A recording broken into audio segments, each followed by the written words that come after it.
Hello friends साਰਿਆਂ ਨੂੰ ਸਤਿ ਸ਼੍ਰੀ ਅਕਾਲ welcome to Learning Point educational channel. ਅੱਜ ਗੱਲ ਕਰਾਂਗੇ ਇਨਵਰਸ ਟ੍ਰਿਗਨੋਮੈਟ੍ਰਿਕ ਫੰਕਸ਼ਨਸ ਦੀ ਕਲਾਸ 12th ਐਕਸਰਸਾਈਜ਼ 2.1।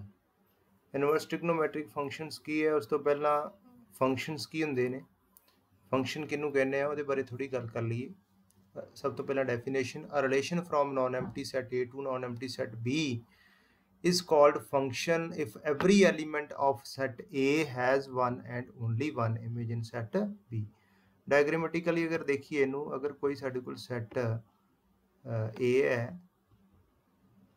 और दूसरा सैट B है, मैपिंग A तो B तक A F है सपोज साडे कोल मैपिंग A to B, और इनू इस रिलेशन नू फंक्शन कदों कहना, suppose as they which 1 element है, 2 है, इधर A एलीमेंट है सपोज। अगर 1 दी इमेज A है, अगर 2 दी इमेज भी B A है तो इनू असी की कहांगे कि ये रिलेशन तो है ही है, ये फंक्शन भी है। लेकिन अगर 2 दी इमेज B आ गई, 2 दी इमेज A भी है तो B भी है, यह किहड़ा केस होएगा कि रिलेशन तो होएगा लेकिन फंक्शन नहीं होएगा, क्योंकि ये every element of set A has one and only one image वाली कंडीशन जी है वो खत्म हो गई है। इसी तरीके नाल फरदर असी गल करनी टाइप्स ऑफ फंक्शनस की। ठीक है, वो टाइप्स ऑफ फंक्शनस क्यों पढ़ रहे हैं, क्योंकि असी फरदर पहुँचना वा इनवर्स ऑफ ट्रिग्नोमैट्रिक फंक्शन। किसी भी फंक्शन के इनवर्स से पहुँचने तो पहला सानू पता होना चाहिए कि वो फंक्शन 1-1 और ऑनटू है कि नहीं, क्योंकि कोई भी फंक्शन जिहदा इनवर्स एग्जिस्ट करता ਉਹਦਾ 1-1 ਤੇ ऑनटू होना जरूरी है, ਤਾਂ फिर ही ਉਹਦਾ ਜਿਹੜਾ ਵਾ ਇਨਵਰਸ ਉਹ एग्जिस्ट करेगा अगर फंक्शन 1-1 ਤੇ ऑनटू है। इस करके 1-1 ਦੀ डेफिनेशन ਪਹਿਲਾਂ 1-1 फंक्शन किहनूं कहने आ, a function f from x to y is called 1-1 or injective if and only if different elements of x have different images in y। साढ़े कोल कोई सैट डायग्रामेटिकली फिर कोशिश करदा, थोड़ा ईजी लगेगा। एक्स है, यह वाई है, साढ़े कोल फंक्शन है एक्स तो लैके वाई तक एफ। ये जिहड़ा फंक्शन है ये 1-1 कदों होएगा, अगर ये 1 2 A B C D, suppose 4 element है, इधर 1 दी इमेज A है, 2 दी इमेज D है, ये फंक्शन 1-1 होएगा क्योंकि हर एक एलीमेंट की डिफरेंट इमेज, हर एक जो एक्स है वो जिन्ने भी एलीमेंट उन्होंने डिफरेंट इमेजेस है। अगर मैं दूसरी डेफिनेशन पढ़ा ऑनटू फंक्शन दी, a function f from x to y is called onto और surjective if and only if each element of y is the image of at least one element of x। मतलब onto किनू कहांगे, जिस case दे विच जिहड़ा y आ उहदा कोई भी इहो जिहा element नहीं होना चाहिए जिहड़ा किसी घट तो घट एक एलीमेंट दे नाल एसोसीएट ना होवे x दे एक एलीमेंट दे नाल। ਇਹ ਜਿਹੜੀ एग्जांपल तुहानूं दिखाई दे रही है, ਇਹ ਕਿਹੜਾ केस हैगा वा जिहड़ा 1-1 ते हैगा वा लेकिन ऑनटू नहीं हैगा। ਇਹਦੇ वास्ते की करना पेगा, मैनूं ਇੱਥੇ एक 3 और एक 4 एलीमेंट लेना पेगा। बी जिहड़ा वा उहदी प्री इमेज होएगी 3, सी जिहड़ा उहदी प्री इमेज होगी 4। इस तरीके नाल 1-1 भी हो जाएगा तो ऑनटू फंक्शन भी हो जाएगा। और इनवर्स जिस तरह मैं पहला दस चुका वा कि फंक्शन जिहड़ा इनवर्स कदों एग्जिस्ट करदा, जदों फंक्शन 1-1 भी है। उस चीज़ की डिस्कशन करनी है। एफ है कोई फंक्शन एक्स तो लैके वाई तक 1-1 भी है, ऑनटू भी है, और ਉਹਦਾ ਇਨਵਰਸ ਐਗजिस्ट ਕਦੋਂ ਕਰੇਗਾ, और ਉਹਦਾ ਇਨਵਰਸ ਨੂੰ ਲਿਖਦੇ ਕਿਸ ਤਰੀਕੇ ਦੇ ਨਾਲ ਹੈ, ਐਫ ਇਨਵਰਸ ਦੇ ਨਾਲ ਲਿਖਦੇ ਆ। और इस केस ਦੇ ਵਿੱਚ ਜਦੋਂ ਇਨਵਰਸ ਲਿਖਦੇ ਆ, ਜਿਹੜੀ ਐਫ ਦੀ ਡੋਮੇਨ ਹੈ ਉਹ ਇੱਥੇ ਰੇਂਜ ਬਣ ਜਾਏਗੀ, और ਜਿਹੜੀ ਰੇਂਜ ਹੈ ਉਹ ਇੱਥੇ ਡੋਮੇਨ ਬਣ ਜਾਏਗੀ। ਇਨਵਰਸ ਦੇ ਕੇਸ ਦੇ ਵਿੱਚ ਇੰਟਰਚੇਂਜ ਹੋ ਜਾਂਦੀਆਂ ਡੋਮੇਨ और ਰੇਂਜ। ਐਫ ਇਨਵਰਸ ਦੀ ਡੋਮੇਨ ਜਿਹੜੀ ਉਹ ਰੇਂਜ, ਐਫ ਦੀ ਰੇਂਜ ਸੀਗੀ ਉਹ ਡੋਮੇਨ ਬਣ ਗਈ ਐਫ ਇਨਵਰਸ ਦੀ, ਜਿਹੜੀ ਡੋਮੇਨ ਦੀ ਜਿਹੜੀ ਡੋਮੇਨ ਐਫ ਦੀ ਸੀਗੀ ਉਹ ਰੇਂਜ ਬਣ ਗਈ ਐਫ ਇਨਵਰਸ ਦੀ। ठीक है, ਹੁਣ ਫਰਦਰ ਅਸੀਂ ਗੱਲ ਕਰਨੀ ਹੈ ਕਿ ਸਾਈਨ ਜਿਹੜਾ ਵਾ y = ਸਾਈਨ ਜਾਂ fx = ਸਾਈਨ ਹੈ, ਉਹਦਾ ਇਨਵਰਸ ਜਿਹੜਾ ਉਹ ਕਿਹੜੀਆਂ ਕੰਡੀਸ਼ਨਸ ਦੇ ਅੰਡਰ ਐਗजिस्ट ਕਰਦਾ ਵਾ। ਠੀਕ ਹੈ, ਇਹ ਉਹਦਾ ਸੋਲੂਸ਼ਨ ਸੈੱਟ ਹੈ ਜਿਹਦੇ ਥਰੂ ਅਸੀਂ ਗ੍ਰਾਫ ਤੱਕ ਪਹੁੰਚਣਾ ਵਾ। ਤੁਸੀਂ ਲੋਅਰ ਕਲਾਸਿਸ ਦੇ ਵਿੱਚ ਗ੍ਰਾਫ ਤੱਕ ਪਹੁੰਚਣ ਤੋਂ ਪਹਿਲਾਂ ਸੋਲੂਸ਼ਨ ਸੈੱਟ ਬਣਾਉਂਦੇ ਜੀ, ਉਸ ਤੋਂ ਬਾਅਦ ਗ੍ਰਾਫ ਡਰਾਅ ਕਰਦੇ ਜੀ। ਉਹੀ ਪ੍ਰੋਸੀਜਰ ਹੈ। ਇਹ ਸੋਲੂਸ਼ਨ ਸੈੱਟ ਹੈ। ਅਲੱਗ-ਅਲੱਗ ਵੈਲਿਊਜ਼ ਜਿਹੜੀਆਂ ਐਕਸ ਦੀਆਂ ਉਹਨਾਂ ਦੇ ਕੋਰਸਪੋਂਡਿੰਗ ਵਾਈ ਦੀ ਕੀ ਵੈਲਿਊ ਆਉਂਦੀ ਹੈ।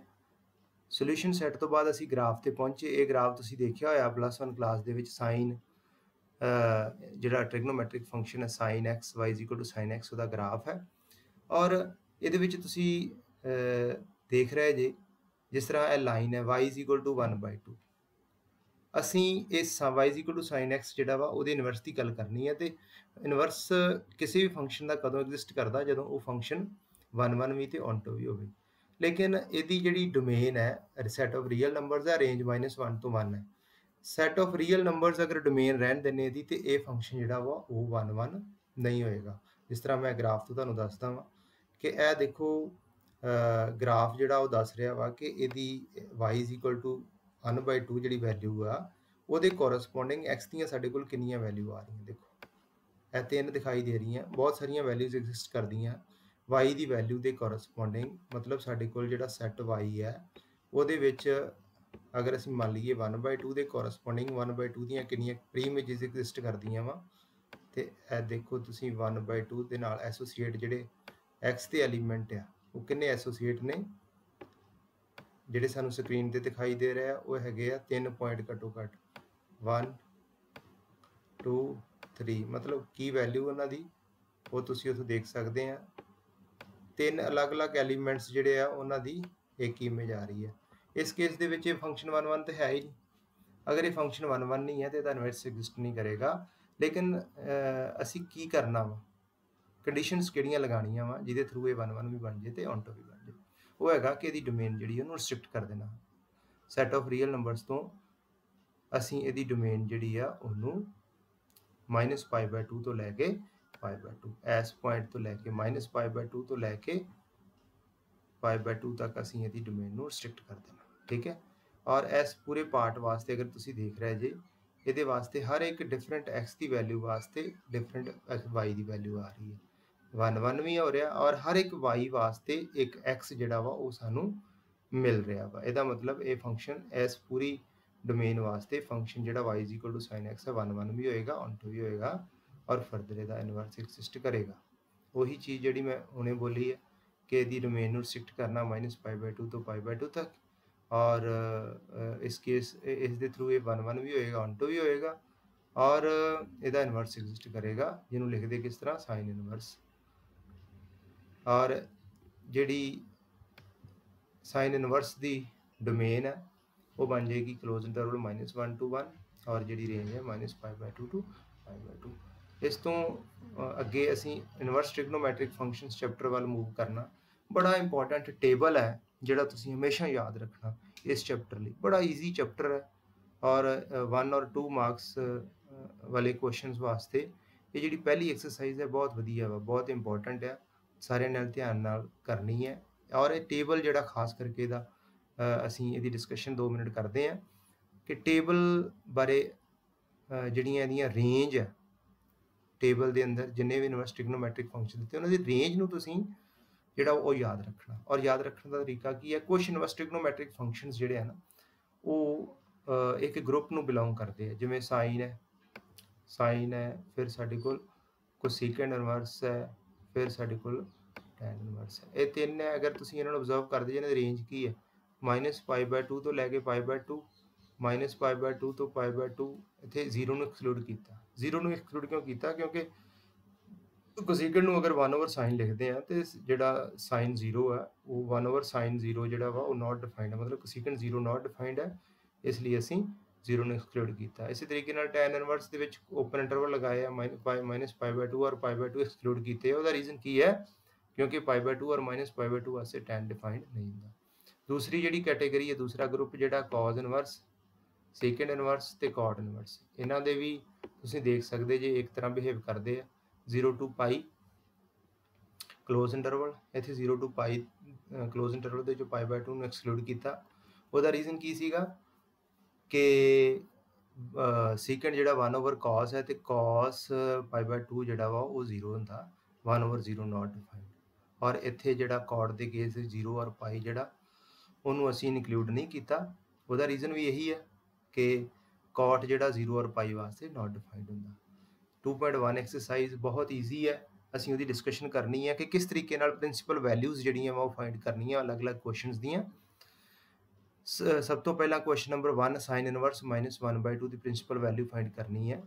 ਔਰ ਤਰੀਕਾ ਕੀ ਹੈ ਕਿ ਅਸਿਊਮ ਕਰ ਲਓ ਕਿ y = ਸਾਈਨ ਇਨਵਰਸ -1/2। ਹੁਣ ਸਾਡਾ ਟਾਰਗੇਟ ਹੈ y ਦੀ ਵੈਲਿਊ ਫਾਈਂਡ ਕਰਨਾ, ਠੀਕ ਹੈ। ਔਰ y ਦੀ ਵੈਲਿਊ ਫਾਈਂਡ ਕਰਨੀ ਹੈ ਔਰ ਨਾਲ ਹੀ ਇਹ ਰੇਂਜ, ਜਿਸ ਤਰ੍ਹਾਂ ਮੈਂ ਪਹਿਲਾਂ ਦੱਸਿਆ ਇਹਨੂੰ ਧਿਆਨ 'ਚ ਰੱਖਣਾ ਵਾ ਕਿ y ਦੀ ਵੈਲਿਊ ਇਸ ਰੇਂਜ ਦੇ ਵਿੱਚੋਂ ਹੀ ਆਉਣੀ ਚਾਹੀਦੀ, -π/2 to π/2, ਠੀਕ ਹੈ।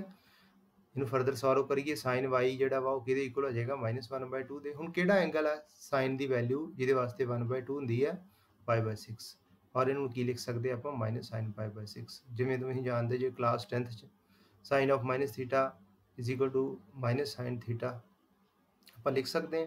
ਇੱਥੇ ਵੀ ਅਸੀਂ ਨੈਗੇਟਿਵ ਨੂੰ ਅੰਦਰ ਐਡਜਸਟ ਕਰ ਸਕਦੇ ਹਾਂ ਐਂਗਲ ਦੇ ਨਾਲ, ਲੇਕਿਨ ਇੱਥੇ ਧਿਆਨ ਰੱਖਣਾ ਕਿ ਇਹ ਨੈਗੇਟਿਵ ਐਡਜਸਟ ਕਰਨ ਤੋਂ ਬਾਅਦ ਇਹ ਰੇਂਜ ਦੇ ਵਿੱਚ ਹੀ ਅਸੀਂ ਪਹੁੰਚ ਰਹੇ ਹਾਂ, ਕਿਤੇ ਰੇਂਜ ਤੋਂ ਇੱਧਰ ਉੱਧਰ ਨਹੀਂ ਜਾ ਰਿਹਾ।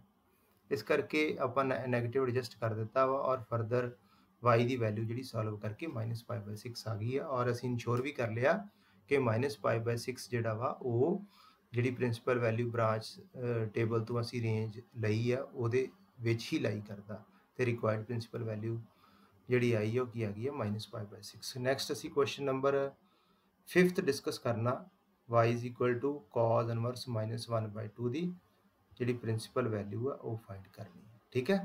ਹੁਣ ਇੱਥੇ ਵੀ ਅਸੀਂ y ਅਸਿਊਮ ਕਰ ਲਿਆ cos ਇਨਵਰਸ -1/2, ਟਾਰਗੇਟ y ਦੀ ਵੈਲਿਊ ਫਾਈਂਡ ਕਰਨਾ, ਲੇਕਿਨ ਇਹ cos ਦੇ ਕੇਸ ਦੇ ਵਿੱਚ ਰੇਂਜ ਜਿਹੜੀ ਆ ਉਹ 0 to π ਹੈ। cos y ਫਰਦਰ ਸੋਲਵ ਕੀਤਾ, cos y -1/2 ਕਿਹੜੇ ਐਂਗਲ ਵਾਸਤੇ ਵੈਲਿਊ ਹੁੰਦੀ ਹੈ, π/3 ਵਾਸਤੇ। ਲੇਕਿਨ ਇੱਥੇ ਅਸੀਂ ਜਿਹੜਾ ਵਾ ਉਹ ਇਹਨੂੰ ਨੈਗੇਟਿਵ ਅੰਦਰ ਲੈ ਕੇ ਨਹੀਂ ਜਾ ਸਕਦੇ, ਨੈਗੇਟਿਵ ਐਡਜਸਟ ਕਰਨ ਵਾਸਤੇ ਕੁਆਡਰੈਂਟ ਚੇਂਜ ਕਰਨਾ। ਹੁਣ ਕੁਆਡਰੈਂਟ ਚੇਂਜ ਕਰਨ ਵਾਸਤੇ ਸਾਡੇ ਕੋਲ cos 2 ਕੁਆਡਰੈਂਟ 'ਚ ਨੈਗੇਟਿਵ ਹੁੰਦਾ, ਇੱਕ ਥਰਡ 'ਚ ਔਰ ਇੱਕ ਸੈਕਿੰਡ 'ਚ। ਹੁਣ ਇਹਨੂੰ ਅਸੀਂ ਥਰਡ 'ਚ ਨਹੀਂ ਲੈ ਕੇ ਜਾ ਸਕਦੇ, ਅਗਰ ਥਰਡ ਲੈ ਕੇ ਜਾਂਦੇ ਹਾਂ ਤਾਂ ਸਾਡੀ ਇਹ ਜਿਹੜੀ ਰੇਂਜ ਹੈ ਇਸ ਤੋਂ ਬਿਯੋਂਡ ਚਲੇਗਾ, ਐਂਗਲ ਜਿਹੜਾ ਉਹਦੀ ਵੈਲਿਊ ਜ਼ਿਆਦਾ ਹੋ ਜਾਏਗੀ। ਸੈਕਿੰਡ 'ਚ ਐਡਜਸਟ ਕਰਨਾ, ਸੈਕਿੰਡ 'ਚ ਐਡਜਸਟ ਕਰਨ ਦਾ ਕੀ ਤਰੀਕਾ, π - θ, cos of π - π/3 cos 2π/3, further solve ਕਰਕੇ y ਦੀ ਵੈਲਿਊ 2π/3, ਪ੍ਰਿੰਸੀਪਲ ਵੈਲਿਊ ਜਿਹੜੀ ਆ ਗਈ ਹੈ ਉਹ 2π/3 ਆ ਗਈ ਹੈ। ਔਰ ਨੈਕਸਟ ਕੁਐਸਚਨ ਅਸੀਂ ਸਾਰੀ, ਮੇਰੀ ਕੋਸ਼ਿਸ਼ ਰਹੀ ਹੈ ਕਿ ਮੈਂ ਸਾਰੀ ਜਿਹੜੀ ਐਕਸਰਸਾਈਜ਼ ਹੈ ਨਾ NCERT ਦੀ 2.1 ਐਕਸਰਸਾਈਜ਼ ਹੈ ਉਹਨੂੰ ਸਾਰੇ ਇਹਦੇ ਸਮ ਸੋਲਵ ਕਰਕੇ ਉਹ ਮੈਂ ਵੀਡੀਓ 'ਚ ਪਾ ਦਾਂ, ਤਾਂ ਕਿ ਤੁਸੀਂ ਆਰਾਮ ਨਾਲ ਵੀਡੀਓ ਨੂੰ ਪੌਜ਼ ਕਰਕੇ ਤੇ ਸਾਰੇ ਕੁਐਸਚਨ ਤੇ ਸੋਲੂਸ਼ਨ ਨੋਟ ਕਰ ਲਓ। ਇਹ ਜਿਵੇਂ ਸੈਕਿੰਡ ਕੁਐਸਚਨ ਹੈ ਉਹਦਾ ਸੋਲੂਸ਼ਨ ਹੈ, ਵੀਡੀਓ ਨੂੰ ਪੌਜ਼ ਕਰਕੇ ਤੁਸੀਂ ਇਹ ਵੀ ਨੋਟ ਕਰ ਸਕਦੇ ਜੇ। ਇਹ ਇੱਕ ਨੰਬਰ ਦੇ ਕੁਐਸਚਨ ਹੈ, ਬੜੇ ਈਜ਼ੀਲੀ ਜਿਹੜਾ ਵਾ ਉਹ 2.1 ਜਿਹੜੀ ਆ ਉਹ ਕੰਪਲੀਟ ਹੋ ਜਾਏਗੀ। ਔਰ ਫਾਈਨਲ ਐਗਜ਼ਾਮੀਨੇਸ਼ਨ ਜਿਹੜਾ ਵਾ ਨਾ ਉਹ ਜਿਸ ਤਰ੍ਹਾਂ ਤੁਸੀਂ ਇਸ ਚੀਜ਼ ਤੋਂ ਜਾਣੂ ਜੇ, ਇਸ ਵਾਰੀ 2020 ਦੇ ਵਿੱਚ ਜਿਹੜਾ ਬੱਚੇ ਅਪੀਅਰ ਹੋਏ ਆ 20 ਮਾਰਕਸ ਦੇ 1 ਮਾਰਕ ਕੁਐਸਚਨਸ ਇਨਕਲੂਡ ਹੋ ਗਏ। ਔਰ ਉਸ ਤਰੀਕੇ ਨਾਲ ਦੇਖੀਏ ਤੇ ਇਹ ਜਿਹੜੀ ਐਕਸਰਸਾਈਜ਼ ਹੈ ਉਹਦੀ ਇੰਪੋਰਟੈਂਸ ਹੋਰ ਵੱਧ ਗਈ ਹੈ। ਕੁਐਸਚਨ ਨੰਬਰ 4th ਹੈ tan ਇਨਵਰਸ -√3। ਇਸੇ ਤਰੀਕੇ ਨਾਲ ਕੁਐਸਚਨ ਨੰਬਰ 5th ਆਲਰੇਡੀ ਉੱਪਰ ਡਿਸਕਸ ਹੋ ਗਿਆ। ਕੁਐਸਚਨ ਨੰਬਰ 6th ਹੈ, ਇਸ ਕੇਸ 'ਚ ਵੀ ਪ੍ਰਿੰਸੀਪਲ ਵੈਲਿਊ ਅਸੀਂ ਫਾਈਂਡ ਕਰਨੀ ਸੀਗੀ -π/4। ਕੁਐਸਚਨ ਨੰਬਰ 7 ਹੈ, ਕੁਐਸਚਨ ਨੰਬਰ 7 ਇੱਕ ਵਾਰੀ ਦੇਖ ਲਓ। ਹਾਂਜੀ, ਕੁਐਸਚਨ ਨੰਬਰ 7 ਸੈਕੰਡ ਇਨਵਰਸ 2/√3 ਔਰ ਇਹਦੀ ਵੈਲਿਊ ਆ ਰਹੀ ਹੈ π/6। ਬੜੇ ਸਿੰਪਲ ਕੁਐਸਚਨ ਨੇ, ਇੱਕ ਨੰਬਰ ਵਾਲੇ, ਬੜੇ ਆਰਾਮ ਨਾਲ ਤੁਸੀਂ ਸੋਲਵ ਕਰ ਸਕਦੇ ਜੀ। ਕੁਐਸਚਨ ਨੰਬਰ 8 ਦਾ ਸੋਲੂਸ਼ਨ ਵੀ ਦੇਖ ਲਓ। ਹਾਂਜੀ, ਕੁਐਸਚਨ ਨੰਬਰ 8 ਇਹਨੂੰ ਵੀ ਤੁਸੀਂ ਵੀਡੀਓ ਨੂੰ ਪੌਜ਼ ਕਰਕੇ ਕੁਐਸਚਨ ਨੰਬਰ 8 ਜਿਹੜਾ ਵਾ ਉਹਦਾ ਸੋਲੂਸ਼ਨ ਜਿਹੜਾ ਵਾ ਉਹ ਨੋਟ ਕਰ ਸਕਦੇ ਜੀ ਆਪਣੀ ਨੋਟਬੁੱਕ ਦੇ ਉੱਪਰ। Question number 9 2.1 exercise +2 inverse trigonometric functions. Question number 9 ਇਸੇ ਤਰੀਕੇ ਨਾਲ ਕੁਐਸਚਨ ਨੰਬਰ 10 ਵੀ ਹੈ। ਕੁਐਸਚਨ ਨੰਬਰ 10 ਦਾ ਸੋਲੂਸ਼ਨ ਨੋਟ ਕਰ ਸਕਦੇ ਜੇ ਤੁਸੀਂ। ਕੁਐਸਚਨ ਨੰਬਰ 10 ਦਾ ਸੋਲੂਸ਼ਨ, ਕੁਐਸਚਨ ਨੰਬਰ 11 ਦਾ ਸੋਲੂਸ਼ਨ, ਸਿੰਪਲੀਫਾਈ ਕਰਨਾ ਸੀ, ਇਹਨੂੰ ਵੈਲਿਊਜ਼ ਫਾਈਂਡ ਕਰਨੀਆਂ ਸੀਗੀਆਂ। ਇਹ ਸਾਰੇ ਜਿਹੜੇ tan ਇਨਵਰਸ 1 ਹੈ, cos ਇਨਵਰਸ -1/2, sin ਇਨਵਰਸ -1/2, ਇਹਨਾਂ ਦੀਆਂ separate values, principal values find ਕਰਕੇ ਅਸੀਂ ਇੱਥੇ ਪੁੱਟ ਕਰ ਸਕਦੇ ਹਾਂ ਔਰ ਫਰਦਰ ਸਿੰਪਲੀਫਾਈ ਕਰ ਸਕਦੇ ਹਾਂ। 3π/4 ਵੈਲਿਊ ਆਈ ਹੈ। ਕੁਐਸਚਨ ਨੰਬਰ 12 ਇਹਨੂੰ ਵੀ ਸਿੰਪਲੀਫਾਈ ਕਰਨਾ ਸੀ। ਪ੍ਰਿੰਸੀਪਲ ਵੈਲਿਊਜ਼ ਜੋ ਵੀ ਆਉਂਦੀਆਂ ਇਹਨਾਂ ਦੀਆਂ ਉਹ ਪੁੱਟ ਕਰਕੇ ਔਰ ਇਹਨੂੰ ਅਸੀਂ ਫਾਈਨਲ ਆਨਸਰ ਜਿਹੜਾ ਸੀ ਉਹ ਫਾਈਂਡ ਕਰਨਾ ਸੀ। 2π/3 is the final answer in case of question number 12। Question number 13 ਇਹ ਲਾਸਟ ਕੁਐਸਚਨ ਹੈ, MCQ ਹੈ। MCQs ਦੀ ਇੰਪੋਰਟੈਂਸ ਵੀ ਵੱਧ ਗਈ ਹੈ ਕਿਉਂਕਿ ਇਸ ਵਾਰੀ 1 ਮਾਰਕ ਕੁਐਸਚਨ ਜਿਹੜੇ ਆ ਉਹ 20 ਕੁਐਸਚਨਸ ਆਏ ਨੇ ਔਰ ਉਹ ਉਹਦੇ ਵਿੱਚ ਅਲੱਗ-ਅਲੱਗ ਵੈਰਾਈਟੀ ਹੈ, MCQs, ਫਿਲਅਪਸ ਐਂਡ ਟਰੂ ਫਾਲਸ, ਠੀਕ ਹੈ। ਤੇ MCQs ਇਸ ਵਾਰੀ ਹੋਰ ਜ਼ਿਆਦਾ ਇੰਪੋਰਟੈਂਟ ਹੈ। ਕੁਐਸਚਨ ਨੰਬਰ 13 ਜਿਹੜਾ ਉਹਦੀ ਆਪਸ਼ਨ ਬੀ ਜਿਹੜੀ ਹੈ ਉਹ ਰਾਈਟ ਆਨਸਰ ਹੈ। ਇਸ ਤੋਂ ਬਾਅਦ ਅਗਲੀ ਵੀਡੀਓ ਦੇ ਵਿੱਚ ਕੋਸ਼ਿਸ਼ ਕਰਾਂਗਾ ਕਿ 2.2 ਦੀ ਡਿਸਕਸ਼ਨ ਕੀਤੀ ਜਾਵੇ, ਠੀਕ ਹੈ। Thank you very much watching this video.